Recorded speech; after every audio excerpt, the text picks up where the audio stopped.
Trek Emonda ALR5. Let's get onto it. Bought this bike a few days ago here in Bangkok, Thailand. Bought it brand new from Pro Bike in Bangkok. Very cheap here in Thailand. Trek bikes, the cheapest in the world in Thailand. From Pro Bike in the city there, paid retail for it. Actually, here's a little quick note there. Fact of the day, Trek bikes, cheapest in the world is actually in Thailand. I bought this bike myself, so you can guarantee I'm going to give you an honest review because I bought it, no one sponsored me for this. It's a great bike. I see this bike as probably the bike people are going to buy next year at the Thai Fruit Festival because it's incredible value here in Thailand. The Trek 1.1 and 1.2 was the most common bike we sold this year and last year, but I think for the extra bickies, extra vegan bickies, the ALR4 or the Emonda ALR5 is going to be hard to beat. Performance value package is a great bike. It will fit larger tyres. It comes spec with 23mm tyres, but I would say the bike would be better if it had 25s in it. It comes spec with a 28 cassette. I would say the bike is better with a 32, especially if you're like me and you like riding up mountains and going on steep exploration adventure rides where you want to go up anything. I would say it's a great bike. My only gripe would be the hub quality, not so good. I would have liked to seen Trek spec some high quality steel cartridge bearing hubs versus the cheap 50-cent Chinese stuff. Well, I shouldn't say Chinese because Chinese make great stuff. This camera's made in China, we're filming on. But it's just a cheap, gritty hub bearing, which I feel is a waste of engineers' time. It's a waste of mechanics' time installing it on such a nice bike.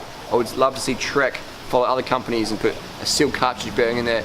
Why not? It really, these days they're so cheap, so easy to do. It's such a nice bike. Why not just let it get its full fledgling, fledgling, what sort of word is that?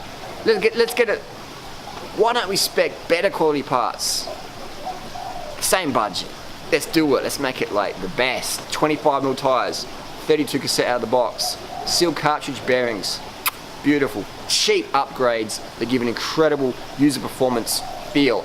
Bike feels better. People are going to ride it more. That's how you're going to sell more bikes. Bums on bikes. Bars, they're okay. Not too bad. I'd prefer something like a 3T Ergo Nova, but bars are personal preference. Only when you've ridden at least 10 different types of bars, we work out what you like. Overall, Trek Emonda ALR5, I give it a double thumbs up, especially if you're in Thailand. It would be the hardest. There's nothing in Thailand that's better value, better performance for the money in Thailand, in my opinion. The Trek Emonda ALR5. Finish now, I can't really say it properly. A Jaya, a Nagara, a Black Sheep, whatever it is, but these are great little saddlebags. Got a little light on here.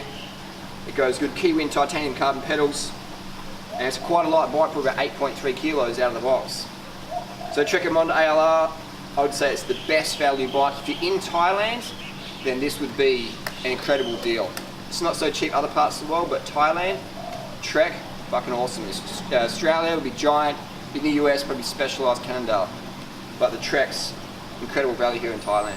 And the paint job finish is incredible. I would say Trek is the #1 bicycle company on the planet at the moment in terms of large produced bikes. The finish is incredible. The paint colours, the skins, fucking awesome. Someone at Trek's doing a great fucking job. I'm pretty sure these are coming out of the Giant factory in Taiwan, because Giant make most of the bikes for Trek and Colnago, Cervelo, etc. But the finish is just incredible. Beautiful, deep, rich colours. And recently I put out a cycling ebook. If you want a copy, down below, it's a buyer's guide. It gives you all the tips and tricks to get into cycling. Even good for experienced riders as well, about training with power meters, etc. But the Emonda ALR5 does make it on my final list. So if you want to get a copy of my buyer's guide, click in the description down below.